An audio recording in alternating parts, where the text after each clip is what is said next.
Hello guys, Andrew here. Welcome back to Drew Tutorial. And in this video, I'm going to show you how to allow dependabot version updates on your repository. So this is going to basically allow the dependabot to open pull requests automatically to keep your dependencies up to date when new versions are available. To do that, you want to go ahead and click your repositories on the left hand side or any repository that you want. Then click on settings. On the left hand side, scroll down and click on the advanced security and scroll down to where you'll find the dependabot version updates. Click enable and you can learn more about it as you saw there. And here you basically have the instructions.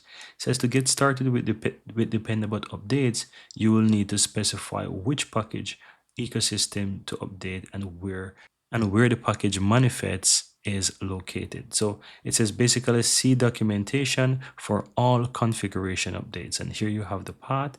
So this is what you just basically need to look for and be able to specify or know what to specify before you commit to changes. So that's pretty much it, guys. Very easy and very simple.